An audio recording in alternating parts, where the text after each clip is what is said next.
हूँ मैं Jeetpal Singh, government general college Mangarh.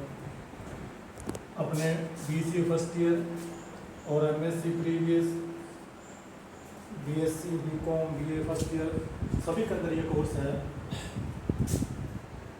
अब न्यू एडमिशन आएंगे उनके लिए भी, और जो पहले जिसने पेपर देने हैं या फर्स्ट ईयर में जो पढ़ रहे थे उनके लिए भी ये आगे हमेशा काम आएगा। सेकंड ईयर थर्ड ईयर ये हमेशा आपके ये चीज़ें याद होनी चाहिए। कंप्यूटर फंडामेंटल्स का अपना टॉपिक था, उसमें कंप्यूटर को अपन लेके चले थे। कंप्यूटर को एनाटॉमी संरचना के आधार पर 2 भागों में बांटा था, हार्डवेयर और सॉफ्टवेयर। फिर हार्डवेयर को पहले लेके चले थे। हार्डवेयर के अंदर अपने 3 चीज़ें थी, इनपुट डिवाइसेस, प्रोसेसिंग और आउटपुट डिवाइसेस। इनपुट डिवाइसेस मैंने आपको बताया था। इनपुट डिवाइसेस क्या होता है? जब डाटा की एंट्री हम लोग किसी के थ्रू करें वो इनपुट डिवाइसेस है। किसके थ्रू करेंगे? कीबोर्ड के थ्रू, माउस के through, joystick, trackball, light pen, scanner वगैरह, ये सारे इनपुट डिवाइसेस के अंदर आते हैं। इनपुट डिवाइसेस के बाद दूसरा टॉपिक अपने शुरू किया था प्रोसेसिंग। प्रोसेसिंग का मतलब प्रक्रिया। इनपुट से आप कोई भी डाटा एंट्री करते हो, कीबोर्ड की कोई भी डाटा एंट्री करते हो, उसको प्रक्रिया या प्रोसेसिंग होगी। और प्रोसेसिंग किसके अंदर हुई थी? CPU के अंदर। CPU को अपने ज़्यादातर क्या कहते हैं? कंप्यूटर का ब्रेन या दिमाग कहते हैं, लेकिन रियल में ये नहीं है। रियल में क्या है? CPU एक कैबिनेट अपने है। कैबिनेट के अंदर मदरबोर्ड है। मदरबोर्ड के बाद उसके ऊपर अलग अलग डिवाइस अपने लगाए थे। कौन कौन से स्लॉट्स होते हैं? अलग अलग मेमोरी स्लॉट है, CPU का स्लॉट है, हार्ड डिस्क के लिए अलग अलग स्लॉट्स बने होते हैं। उसके अंदर एक माइक्रो प्रोसेसर है। सबसे पहले एक नंबर उसमें मदरबोर्ड आएगा CPU के अंदर, 2 नंबर माइक्रो प्रोसेसर आएगा। माइक्रो प्रोसेसर का क्या मतलब है? जो कंप्यूटर का ब्रेन या कंप्यूटर का दिमाग है वो माइक्रो प्रोसेसर है। मदरबोर्ड क्या है? बैकबोन है, कंप्यूटर की रीढ़ की हड्डी जिसको सारी चीज़ें लगाई जाती हैं। प्रोसेसर क्या है? कंप्यूटर का दिमाग। उसके अंदर फिर 3 चीज़ें थी माइक्रो प्रोसेसर के अंदर। कौन कौन सी? ALU, CU और रजिस्टर। ALU क्या था? Arithmetic logical unit. कोई मैथमेटिक क्वेश्चन कंप्यूटर से अपने हल करवानी है तो CPU की प्रोसेसर की कौन हेल्प करेगा? ALU। फिर था CU, कंट्रोल यूनिट। जितने भी इनपुट आउटपुट डिवाइसेस हैं वो कंट्रोल यूनिट के थ्रू कंट्रोल होते हैं। 3 नंबर था रजिस्टर। रजिस्टर क्या? एक शॉर्ट मेमोरी है। जब हम कंप्यूटर में काम कर रहे होते हैं, कोई अपने इससे कोई भी क्वेश्चन में कोई भी काम करवाते हैं तो अपना कोई फाइल खोलनी है, फाइल खोलेंगे, अपने कमांड देंगे, वो फाइल कहाँ से आएगी? मेमोरी में से आएगी। दूसरी बार में कुछ और कुछ खोलता है, जैसे वर्ड, एक्सेल खोल लिया आपने, एक्सेल में काम करोगे, कोई भी कमांड दोगे, कहाँ से आएगी? मेमोरी से आएगी। कहने का मतलब जो डाटा आ रहा है मेमोरी से आ रहा है। फिर एक बार अपना डाटा पीछे चला गया तो हार्ड डिस्क में जाएगा, फिर दूसरी खोलेगी तो आएगा। फिर ऐसे क्या आता है? उससे स्पीड कम हो गई थी CPU की। उससे बचने के लिए रजिस्टर एक शॉर्ट मेमोरी है। वो डाटा है वो रजिस्टर के अंदर सेव रहता है। जब तक आप काम कर रहे हो बंद हो जाएगा फिर तो पीछे चला जाएगा, उसकी मेमोरी है, उसके अंदर सेव रहता है। तो जो आदान प्रदान इंपोर्ट एक्सपोर्ट वाली चीज़ है वो रजिस्टर के अंदर रजिस्टर के थ्रू बच जाता है। इससे प्रोसेसर की स्पीड बढ़ जाती है। फिर अगला टॉपिक अपने शुरू कर रहा था मेमोरी। मेमोरी के अंदर मेमोरी क्या चीज़ है? कंप्यूटर की याद रखने की पावर है। मेमोरी 2 तरह की बताई थी आपको, एक थी प्राइमरी मेमोरी और दूसरी थी सेकेंडरी मेमोरी। प्राइमरी मेमोरी में क्या चीज़ थी? रोम और रैम थी। रोम का मतलब क्या था? प्राइमरी मतलब प्राथमिक स्टार्टिंग वाली चीज़ें। रोम का क्या मतलब? जैसे आप कंप्यूटर का बटन दबाते हो कुछ इंस्ट्रक्शंस आती हैं। इंस्ट्रक्शन क्या हो सकती हैं? कीबोर्ड के बारे में, माउस के बारे में, रैम के बारे में, प्रोसेसर के बारे में, यानी कि सारी चीज़ें सही काम कर रही हैं। वो चेक कौन करेगी? स्टार्टिंग में रोम ही करती है। रोम का मतलब रीड ओनली मेमोरी। इसमें स्टार्टिंग के अंदर ये डाटा भर दिया जाता है जो इसे ये चेक करेगा। उसमें कौन सा? मेमोरी चेक हो सकती है, प्रोसेसर चेक हो सकता है, keyboard mouse input devices check होते हैं। ये क्या करती है? अपने को C: पाथ यानी कि DOS प्रॉम्प्ट पर लाके अपने को छोड़ देती है। आज की डेट में विंडोज कह सकते हैं अपने स्टार्टिंग करने का DOS ही होता है कंप्यूटर स्टार्टिंग। DOS का मतलब डिस्क ऑपरेटिंग सिस्टम। यहाँ पे लाके अपने को छोड़ देती है। इसके बाद आप यहाँ कुछ भी लिखते हो, ABC, लिखने का काम 2 नंबर रैम के अंदर से हो रहा है। एक तरह से रैम का मतलब रैंडम एक्सेस मेमोरी। इसके अंदर डाटा एंट्री हो सकती है, रोम में नहीं हो सकती है। रोम सिर्फ पढ़ने का काम करती है, वोलेटाइल है। ये नॉन वोलेटाइल कह सकते हैं, इसे अपने बदल सकते हैं। वोलेटाइल मतलब बदल सकते हैं, नॉन वोलेटाइल मतलब बदल नहीं सकते। रोम नॉन वोलेटाइल है, रैम वोलेटाइल है, बदल सकते हैं इसके अंदर। बदलना का मतलब ABC मैंने लिखा, मेरा मैं चाहता हूँ नहीं लिखना था तो दूसरा लिखना है, कुछ और भी लिख दो, कुछ भी वर्ड यूज कर दो, यहाँ लिखा जाएगा। लेकिन कब तक? जब तक लाइट है। जब तक लाइट है वो आपको सामने दिखाई देगा। कोई भी आप कमांड यूज करोगे, मान लो आपने कुछ भी लिखा है, यहाँ पे DAR कमांड होती है DOS के अंदर। ये DOS का एनवायरनमेंट है। DOS का एनवायरनमेंट अलग है, विंडो का एनवायरनमेंट अलग है। डॉस के अंदर अपने माउस यूज कर सकते हैं, लिख सकते हैं, लेकिन डायग्राम वगैरह, पिक्चर वगैरह, कुछ आइकन वगैरह नहीं होते, सिर्फ डॉस के अंदर लिखने का काम होता है।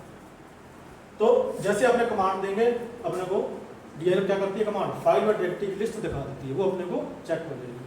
लेकिन आप जब चाहते हो मैंने कुछ सेव करना है, आपको कोई जरूरी डाटा है, उसको आप लिख के एप्लीकेशन कोई उसको अपना सेव करना है, तो सेव करने के लिए आपको फिर आगे जाना पड़ेगा। रैम का काम सिर्फ सामने लिखना, कोई कमांड यूज करना, जो भी आप काम कर रहे हो वो सारी रैम हेल्प कर रही है प्रोसेसर की, रोम हेल्प कर रही थी, उस तरह रैम कर रही थी। अब जब आप चाहते हो प्राइमरी मेमोरी, उस आगे जब जाओगे आप चाहते हो मैंने फाइल को सेव करना है, तब क्या काम आएगा, सेकेंडरी मेमोरी डिवाइसेस। अब सेकेंडरी मेमोरी डिवाइस में अलग अलग चीजें हैं। एक नंबर है magnetic storage device. Magnetic storage device में क्या चीज आएगी, मैग्नेटिक स्टोरेज में आएगी आपकी एक नंबर में कह सकते हैं फ्लॉपी डिस्क। आपके सिलेबस में एवोल्यूशन ऑफ कंप्यूटर, उसका पूरा इतिहास एक तरह से जब क्या कुछ कंप्यूटर में था पहले और आज, वो सारा कुछ होता है। ये अपने स्टार्टिंग वाली चीजें की बात करते हैं। तो पहले चलती थी फ्लॉपी डिस्क, 2 नंबर में कह सकते हैं हार्ड डिस्क। ये दोनों चीजें किसमें आएंगी, मैग्नेटिक स्टोरेज डिवाइस में। फ्लॉपी डिस्क क्या होती है, फ्लॉपी डिस्क अगर आपने देख, आज तो नहीं मिलेगी आपको, लेकिन गवर्नमेंट सेक्टर के अंदर कहीं पहले यूज होती है, तो वहाँ थोड़ा आपको देखने को मिल सकती है। अपने भी यहाँ पे है, आपको दिखा देंगे इसको भी। फ्लॉपी डिस्क क्या है, इसमें से चकोर अपने कह सकते हैं, इसे ऊपर ऐसे कवर लगा होता है, अंदर वाली साइड में जैसे सीडी होती है वैसे प्लास्टिक का रैपर कह सकते हैं, उसके अंदर ये पैक होती है फ्लॉपी। अब फ्लॉपी क्या है, फ्लॉपी का डाटा स्टोर करेंगे, कोई भी आप यहाँ पे कमांड दोगे तो फ्लॉपी में सेव हो जाएगा। फ्लॉपी का बेनिफिट क्या है, डाटा तो सेव होगा ही होगा, आप एक जगह से दूसरी जगह डाटा को भी लेके जा सकते हैं। स्टार्टिंग में जब ये पेन ड्राइव नहीं आया था, सीडी नहीं थी, डीवीडी नहीं था, उस टाइम क्या थी, फ्लॉपी चलती थी। 2000 से पहले फ्लॉपी थी, 2002 या 3 तक फ्लॉपी चलती थी। तो फ्लॉपी में क्या होता था, आप एक जगह से दूसरी जगह डाटा को लेके जाना है तो फ्लॉपी में लेके जाते थे। पहले इंटरनेट की फैसिलिटी नहीं थी, जो आज जो चल रहा पहले नहीं था, तो पहले फ्लॉपी डिस्क यूज होती थी। तो फ्लॉपी डिस्क का डाटा सेव करके एक जगह से दूसरी जगह लेके जा सकते थे। अब जब डाटा सेव करेंगे तो क्या होगा, कहाँ से सेव होगा डाटा, स्टार्टिंग चीज कोई होगी, कुछ इसके अंदर होगी, वो क्या होगी, डाटा स्टोर करने की पहली इकाई क्या होती है, एक बिट। डाटा कहाँ से शुरू होगा, एक बिट से। एक बिट का मतलब क्या होता है, 0 और 1 डिजिट। एक बिट का मतलब या तो 0 या तो 1 डिजिट संख्या जिसको कहते हैं। उसके बाद आ जाता है एक बाइट। एक बाइट का मतलब क्या है, 8 बिट। एक बाइट में 8 बिट होते हैं, और 8 बिट का वैसे अपने देखेंगे तो एक करैक्टर जैसे एक अल्फाबेट आपने यूज किया A B C, एक वो एक बाइट में स्टोर हो सकता है। न्यूमेरिक के हिसाब से देखें तो 8 बिट एक करैक्टर के बराबर होते हैं। अब एक बाइट के बाद आप कुछ लिखेंगे, आपने एक अक्षर लिखा तो एक बाइट जगह स्टोर होगी, लेकिन आप कुछ और लिखना चाहते हो तो फिर क्या आ जाएगा, एक किलोबाइट। किलोबाइट क्या चीज है, एक किलोबाइट में कितना डाटा आता है, 1024 बाइट। जहां पर एक करैक्टर आ रहा था बाइट में, अब एक किलोबाइट में 1024 टोटल करैक्टर आ जाएगा। 1024 बाइट डाटा सेव हो सकता है एक किलोबाइट में। अब इसके बाद एक मेगाबाइट। एक मेगाबाइट में कितना डाटा आएगा, 1024 किलोबाइट। यानी कि उससे भी फिर आगे गुणा होता जाएगा। इसको 8 से गुणा कर लो आप, उसको फिर आगे फिर 1000 गुना, 1024। फिर है एक गीगाबाइट। एक गीगाबाइट में कितना डाटा आएगा, 1024 मेगाबाइट। अब उसके आगे चल रहा है 1000 गुना। अब एक गीगाबाइट के बाद आगे क्या आएगा, एक टेराबाइट। 1024 गीगाबाइट।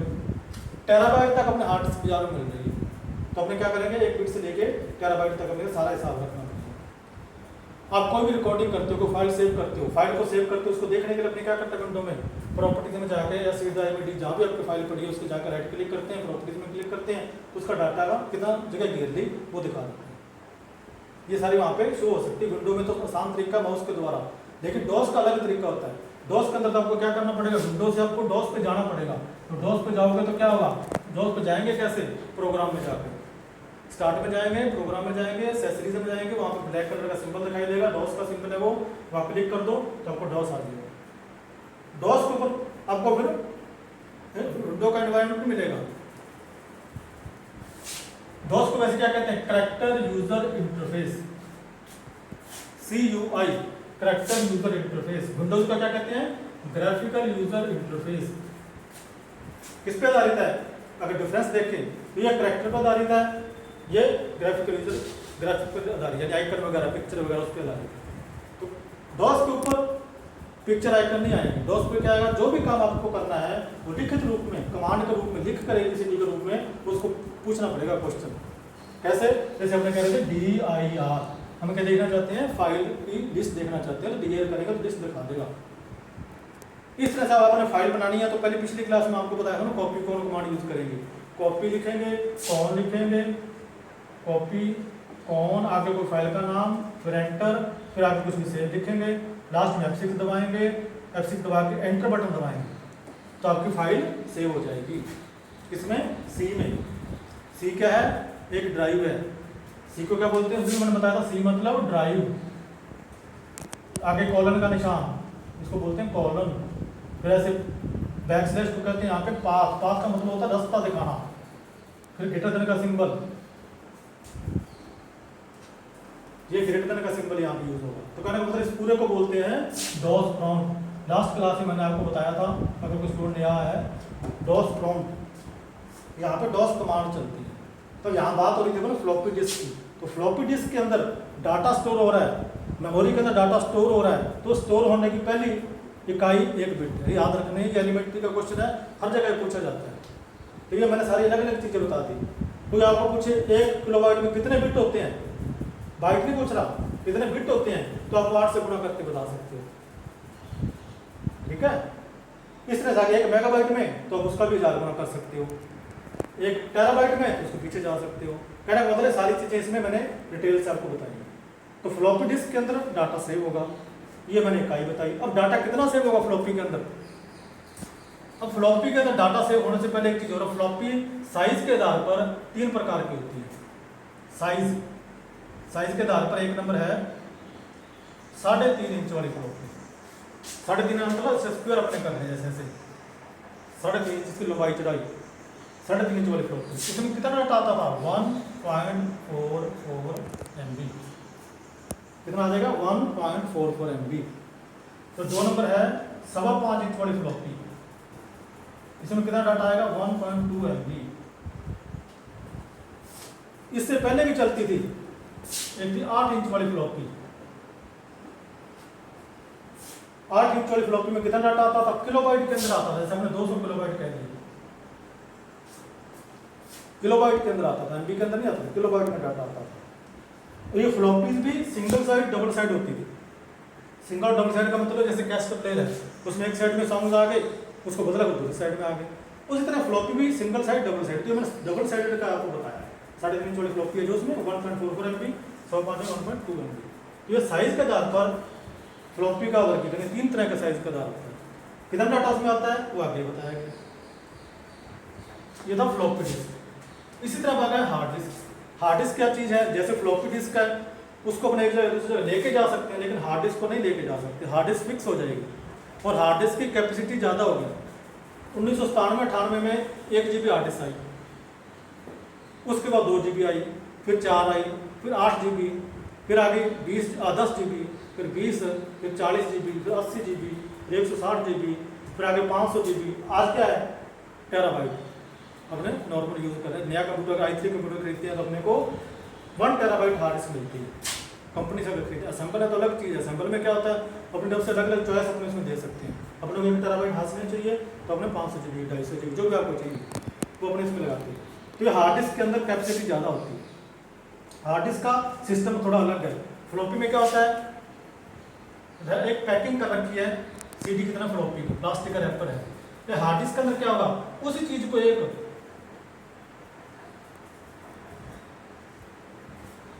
जगह इकट्ठा कर दिया जाएगा। सिलेंडर जिसको बोलते हैं। आगे इसमें क्या होता है, ट्रैक और सेक्टर आ जाते हैं। ट्रैक और सेक्टर्स, जैसे गुलाई है,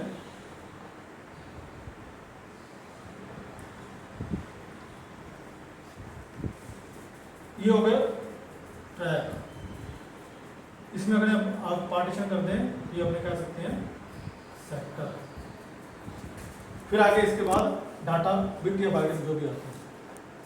अब एक फ्लॉपी, एक से ज़्यादा फ्लॉपीज को एक जगह इकट्ठा कर दिया जाए तो अपन इसको कह सकते हैं हार्ड डिस्क कहते हैं। या सीडीज को इकट्ठा कर दीजिए, मानो सीडी है उसको 700 MB की सीडी है तो उस तरह कर कई सारी सीडीज इकट्ठी कर दी जाए, वो हार्ड डिस्क में मर्ज कर दी जाती है, इकट्ठा करके रख दिया जाता है, तो क्या होगा डाटा फिर ज़्यादा आ जाता है।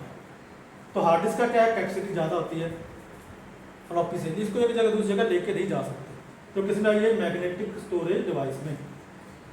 उसके बाद 2 नंबर क्या कह सकते हैं हमने मैग्नेटिक स्टोरेज डिवाइस के बाद optical storage device. Optical storage device, optical मतलब इस तरह से ग्लास कह सकते हैं ऑप्टिकल। इसमें कौन सी चीजें आती हैं, एक नंबर आती है सीडी, 2 नंबर आती है डीवीडी। सीडी अपने रोम भी कह सकते हैं, डीवीडी रोम भी कह सकते हैं। और रोम का क्या मतलब होता है, इसमें सिर्फ पढ़ सकते थे, जैसे अपने सीडी लेके आए बाजार से मूवीज देखने के लिए आपने, तो उसको सिर्फ सॉन्ग उसमें सुन सकते थे, मूवी देख सकते थे, उसमें चेंज नहीं कर सकते, इसलिए को सीडी रोम बोलते हैं। लेकिन बाद में सीडी राइट करने वाली सीडीज भी आ गई, जिसमें अपने कुछ लिख भी सकते थे, उसको बोलते हैं सीडी राइट। तो 2 तरह के ऑप्टिकल स्टोरेज डिवाइस कह सकते हैं, एक तो सीडी और एक डीवीडी। सीडी का मतलब compact disc, read only memory. DVD का मतलब digital versatile disc, read only memory कह सकते हैं। तो सीडी के अंदर कितना डाटा आता था, 750 MB, और डीवीडी के अंदर कितना आता था, 1 GB से लेकर 17 GB तक आ जाता था। ठीक है, सीडी और डीवीडी। अब 3 नंबर है मैग्नेटिक टेप। मैग्नेटिक टेप पहले चलती थी, जैसे हमने कैसेट प्लेयर में कैसेट चलाते हैं, उसी तरह मैग्नेटिक टेप होती थी। रिबन के रूप में प्लास्टिक का रैपर उसके अंदर फोल्ड हो जाता था, ऐसे ऐसे लंबा पूरा, एक फ्लॉपी की तरह एक पैक होके आती थी कैसेट प्लेयर की तरह, उसको अपने फिर लगाते, जैसे पहला पुराने टाइम में VC प्लेयर चलते थे, उसी तरह ये मैग्नेटिक टेप आती थी, इसमें डाटा वैसे ही सेव होता है। तो कहने का मतलब सेकेंडरी मेमोरी के अंदर ये 3 चीजें आ जाएंगी, magnetic storage device, optical storage device और मैग्नेटिक टेप।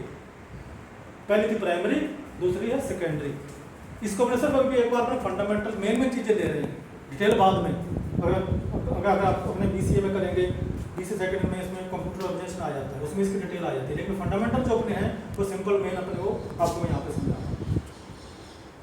नेक्स्ट आगे वाली क्लास में अब आप करेंगे।